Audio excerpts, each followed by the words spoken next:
Tales of Treasure. There are still to be seen near Flensborg the ruins of a very ancient building. Two soldiers once stood on guard there, but when one of them was gone to the town, it chanced that a tall white woman came to the other and spoke to him, and said, "I am an unhappy spirit, who has wandered here these many hundred years, but never shall I find rest in the grave." She then informed him that under the walls of the castle a great treasure was concealed, which only 3 men in the world could take up, and that he was one of the 3. The man, who now saw that his fortune was made, promised to follow her directions in every particular, whereupon she desired him to come to the same place at 12 o'clock the following night. The other soldier, meanwhile, had come back from the town just as the appointment was made with his comrade. He said nothing about what, unseen, he had seen and heard, but went early the next evening and concealed himself amongst some bushes. When his fellow soldier came with his spade and shovel, he found the white woman at the appointed place, but when she perceived that they were watched, she put off the appointed business until the next evening. The man who had lain on the watch to no purpose went home, and suddenly fell ill, and as he thought he should die of that sickness, he sent for his comrade, and told him how he knew all, and conjured him not to have anything to do with witches or with spirits, but rather to seek counsel of the priest, who was a prudent man.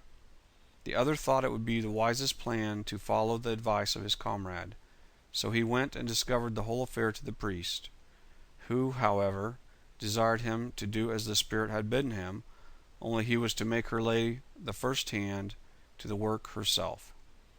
The appointed time was now arrived, and the man was at the place. When the white woman had pointed out to him the spot, and they were just beginning the work, she said to him that when the treasure was taken up, 1/2 of it should be his, but that he must divide the other half equally between the church and the poor.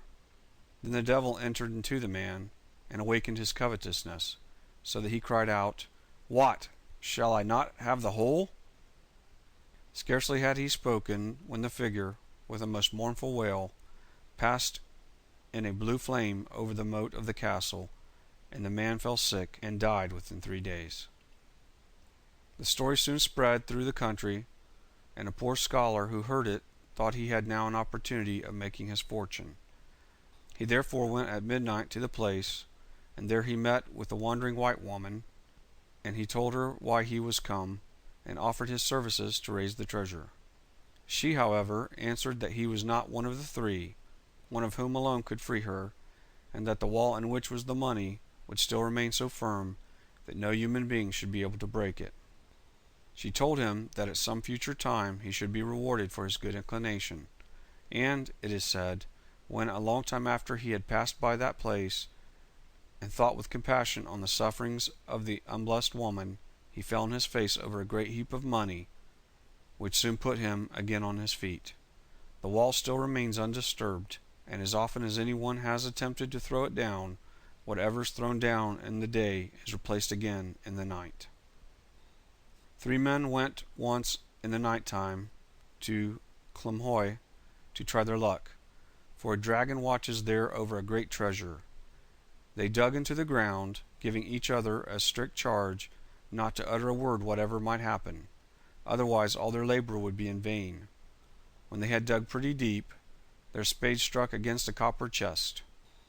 They then made signs to one another, and all, with both hands, laid hold of a great copper ring that was on the top of the chest, and pulled up the treasure.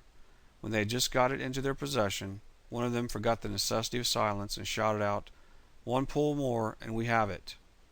That very instant the chest flew away out of their hands to the lake Storup, but as they all held hard on the ring it remained in their grasp. They went and fastened the ring on the door of St. Olaf's church, and there it remains to this very day. Near Dangstrup there is a hill, which is called Dangberg Dons. Of this hill it is related that it is at all times covered with a blue mist, and that under it there lies a large copper kettle full of money. One night 2 men went there to dig after this treasure, and they had got so far as to lay hold of the handle of the kettle. All sorts of wonderful things began then to appear to disturb them at their work. One time a coach, drawn by 4 black horses, drove by them. Then they saw a black dog with a fiery tongue. Then there came a cock drawing a load of hay. Still the men persisted in not letting themselves speak, and still dug on without stopping.